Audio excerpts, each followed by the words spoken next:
अंबेडकर के पिता महारों की उस आखिरी पीढ़ी के सदस्य थे। डॉक्टर भीमराव अंबेडकर के जीवनी लेखक का दावा, ब्राह्मण विरोधी कुलीन वर्ग की उदारता से भी चमके। भारत के सबसे प्रखर और अग्रणी दलित नेता डॉक्टर भीमराव अंबेडकर की जयंती पर पढ़िए क्रिस्तोफ जाफलो द्वारा लिखित और योगेंद्र दत्त द्वारा अनुवादित पुस्तक भीमराव अंबेडकर एक जीवनी के अंश। पुस्तक भीमराव अंबेडकर एक जीवनी का आवरण, सौजन्य राजकमल प्रकाशन। पुस्तक भीमराव अंबेडकर एक जीवनी का आवरण, सौजन्य राजकमल प्रकाशन। भारत के सबसे प्रखर और अग्रणी दलित नेता के रूप में डॉक्टर भीमराव अंबेडकर का स्थान निर्विवाद है। वह दलितों के महान नायक के रूप में जाने जाते हैं। हर साल 14 अप्रैल को उनकी जयंती मनाई जाती है। उन्हें बाबा साहेब अंबेडकर के नाम से भी जाना जाता है। डॉक्टर अंबेडकर ने अपना पूरा जीवन छुआछूत और जातिवाद जैसी सामाजिक बुराइयों के खिलाफ संघर्ष में लगा दिया। इस बीच वह गरीब, दलितों और शोषितों के अधिकारों के लिए संघर्ष करते रहे।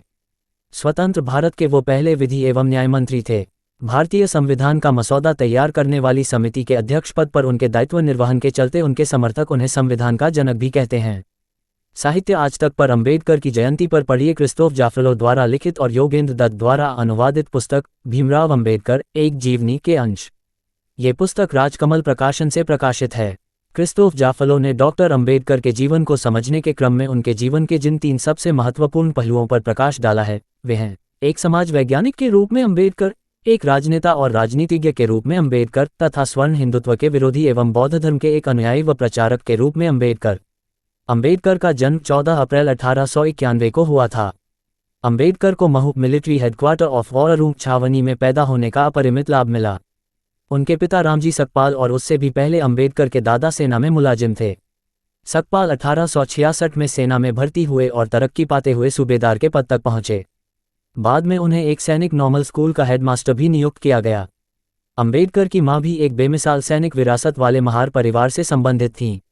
अंबेडकर के नाना और उनके 6 भाई सूबेदार मेजर रह चुके थे। 37 जून की मिलिट्री के बच्चों के लिए शिक्षा अनिवार्य थी, इसलिए न केवल अंबेडकर के पिता बल्कि उनके परिवार की महिलाएं भी साक्षर थीं।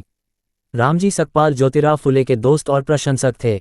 वह एक रोबदार व्यक्ति थे। उन्होंने 1890 के दशक में सेना में महारों की ओर से चलाए गए अभियान में सक्रिय हिस्सेदारी की थी। 1892-93 में ब्रिटिश सरकार ने फैसला लिया था कि अब महारों को सेना में बड़ी संख्या में भर्ती नहीं किया जाएगा, क्योंकि दूसरी अशुद्ध जातियों, खासतौर से मराठा जातियों के लोग बैरकों में महारों के साथ ज्यादा मेलजोल नहीं रखना चाहते। इस तरह अंबेडकर के पिता महारों की उस आखिरी पीढ़ी के सदस्य थे जिसे ब्रिटिश सेना में पक्की नौकरी मिली थी। रामजी सकपाल एक धर्मपरायण व्यक्ति थे। वह अपने बच्चों को हिंदू ग्रंथ पढ़कर सुनाते थे और तुकाराम जैसे संतों के दोहे सुनाते थे। उन्होंने अपने परिवार में आध्यात्मिकता के साथ साथ सामाजिक चेतना के बीज भी बो दिए थे।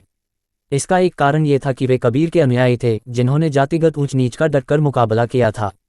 15वीं शताब्दी के उत्तरार्ध में कबीर ने भी समतावाद को बढ़ावा दिया था, जिसकी एक वजह तो यही थी कि एक संत होने के नाते उनके लिए समानता की बात करना स्वाभाविक था, और दूसरी वजह ये थी कि वह खुद भी बहुत निचले तबके जुलाहा जाति से आए थे।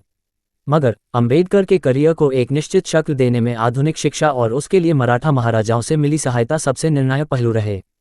अंबेडकर 5 साल की उम्र से छावनी के प्राइमरी स्कूल में जाने लगे थे और उनके कई साल सतारा के हाई स्कूल में गुजरे।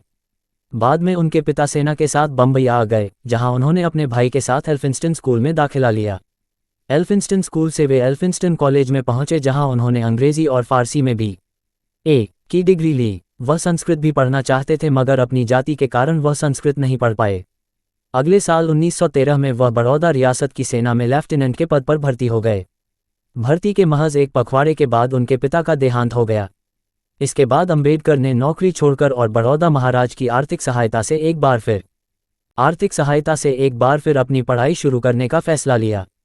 कृष्ण अर्जुन उर्फ दादा कैलुस्कर अंबेडकर के अध्यापकों में से एक थे और उनकी तीक्ष्ण बुद्धि व क्षमताओं से बेहद प्रभावित थे। उन्होंने ही एल्फिंस्टन कॉलेज में अंबेडकर की पढ़ाई के खर्चे का बंदोबस्त करने के लिए बड़ौदा महाराज से सहायता का निवेदन किया था। बड़ौदा के महाराजा भी गायकवाड़ राजवंश से थे, जिनकी मराठा जड़ों के आधार पर गैर ब्राह्मणों के प्रति उदारता का कारण एक हद तक समझा जा सकता है। महाराजा पहले भी अस्पृश्यों के लिए स्कूलों की स्थापना कर चुके थे और निम्न जातियों के संभावनाशील युवाओं को पढ़ाई के लिए उदारतापूर्वक आर्थिक सहायता देते थे। इसी नीति के फलस्वरूप उनके राज्य के संचालन हेतु एक गैर ब्राह्मण बुद्धिजीवी वर्ग भी तैयार हो रहा था। कैलुस्कर ने अंबेडकर को महाराजा के सामने पेश किया, जिन्होंने फौरन उन्हें 50 रुपये माहवार की छात्रवृत्ति का आश्वासन दिया। साथ ही उन्होंने ये भी वादा किया कि अगर वह पढ़ाई में अच्छा प्रदर्शन करते हैं तो उन्हें और पैसा मिल जाएगा। महाराजा ने उन्हें स्नातक की पढ़ाई पूरी होने पर नौकरी देने का औपचारिक प्रस्ताव भी रखा। महाराजा अमेरिका में उनकी पढ़ाई का पूरा खर्चा वहन करेंगे। महाराजा का बेटा भी हार्वर्ड में पढ़ चुका था, बशर्ते वह लौटने पर 10 साल तक रियासत की नौकरी करने के लिए अपनी मंजूरी दें। अंबेडकर के सामने यह एक अभूतपूर्व अवसर था। निश्चय ही यह अवसर उन्हें अपनी बुद्धि और कठोर परिश्रम की क्षमता से मिला था, मगर उनके भाग्य का सितारा मराठा रियासत के कुलीन वर्ग की उदारता से भी चमक रहा था। गैर ब्राह्मण एकजुटता का ये तत्व उनके करियर में एक निर्णायक पहलू रहा है। 1913 में अंबेडकर न्यूयॉर्क स्थित कोलंबिया विश्वविद्यालय गए।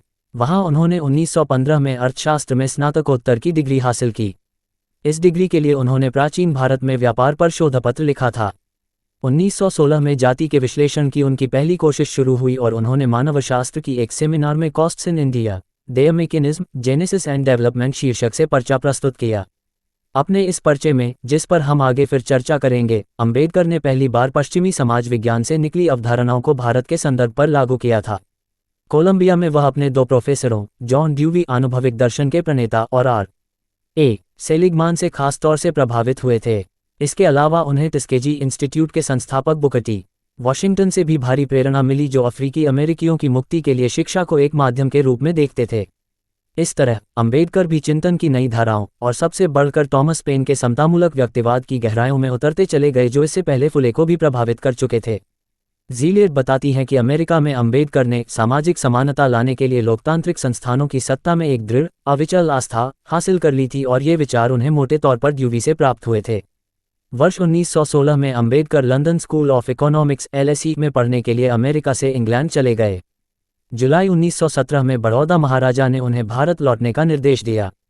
भारत लौटने पर अंबेडकर को महाराजा के सैन्य सचिव के रूप में नौकरी मिली। इस बार भी सेना उनके लिए सामाजिक गतिशीलता का बेहतरीन साधन साबित हुई। बड़ौदा में अंबेडकर को अपनी वास्तविक पहचान के दम पर रहने की कोई जगह नहीं मिल पाए और अंततः उन्हें पारसी समुदाय के किसी व्यक्ति के लॉज में कमरा लेने के लिए पारसी होने का नाटक करना पड़ा। दुर्भाग्यवश उनकी यह चालाकी पकड़ी गई और उन्हें कमरा छोड़ना पड़ा। इस अनुभव ने उन पर निर्णायक प्रभाव छोड़ा। पूरे दिन मैं रहने के लिए एक अदद मकान तलाशता रहता था, मगर आखिरकार मुझे कोई मकान नहीं ही मिला। मैंने अपने दोस्तों से भी बात की, मगर सभी ने कोई ना कोई बहाना बनाकर मुझे उल्टे पांव लौटा दिया। वे भी मुझे अपने मकान में रखने के लिए तैयार नहीं थे।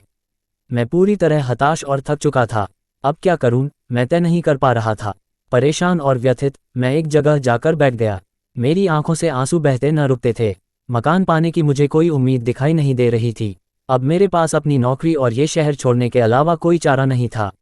मैंने इस्तीफा दिया और रात की गाड़ी से बंबई के लिए रवाना हो गया। यहाँ से अंबेडकर एक राजनीतिक योद्धा के रूप में नया अवतार ग्रहण करते हैं। अक्टूबर 1920 में वह अपनी पढ़ाई पूरी करने के लिए इंग्लैंड लौटे। जून 1921 में उन्होंने एक और मराठा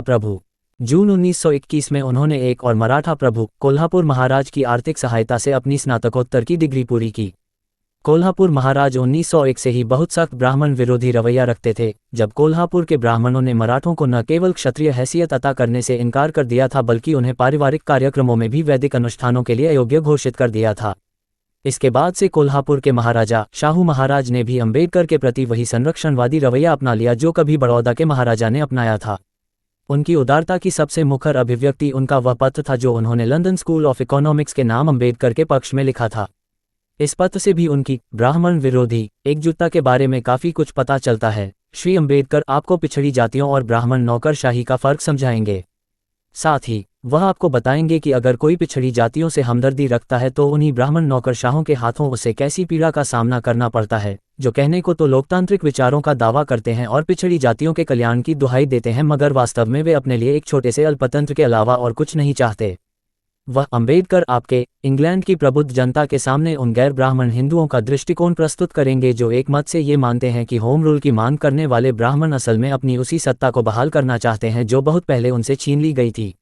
अंबेडकर ने LSE में अर्थशास्त्र विभाग में अपना शोधपत्र प्रस्तुत किया।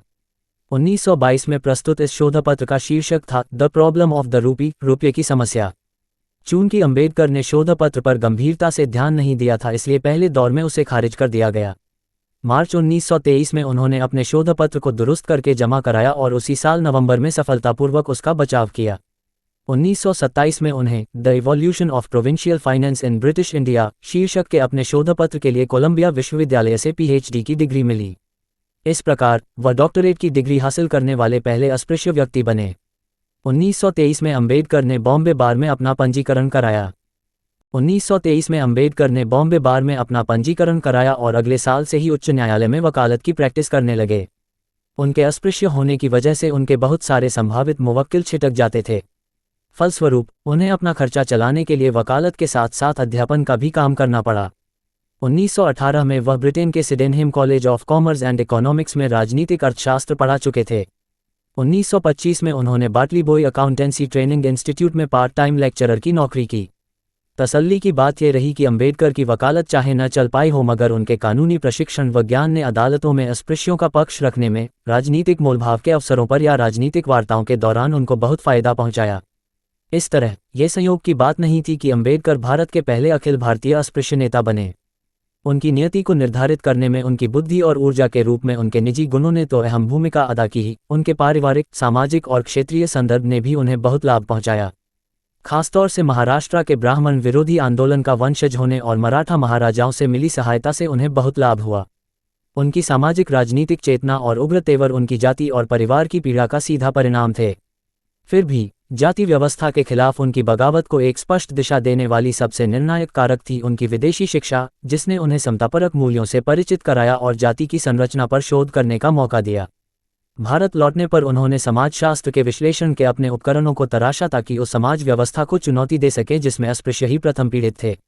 सूचना सिर्फ मान्यताओं और जानकारियों पर आधारित है। यहाँ ये बताना जरूरी है कि यह मेरा वीडियो किसी भी तरह की मान्यता, जानकारी की पुष्टि नहीं करता है। किसी भी जानकारी या मान्यता को अमल में लाने से पहले संबंधित विशेषज्ञ से सलाह लें। धन्यवाद।